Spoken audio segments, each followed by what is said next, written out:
پرانے وقتوں کی بات ہے کہ کسی گاؤں میں ایک دانا شخص رہتا تھا۔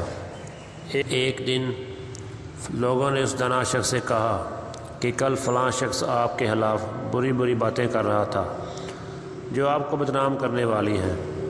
دانا شخص نے کہا، تم لوگ تو اچھی طرح مجھ سے واقف ہو، تم ان باتوں سے متعلق یقین آ سکتا ہے کہ وہ درست ہیں؟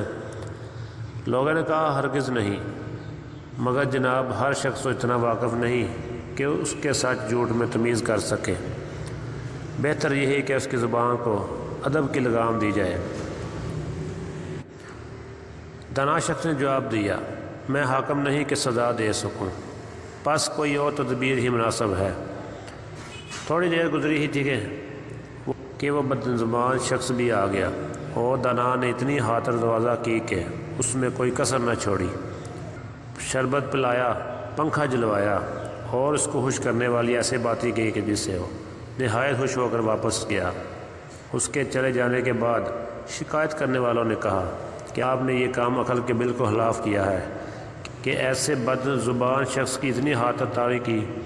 دانا شخص نے جواب دیا، تم سمجھے نہیں کہ میں نے کس طرح اس کے دل کو ہلا کے جیل خانے میں اور زبان کو ادب کی زنجیر میں قید کر لیا ہے۔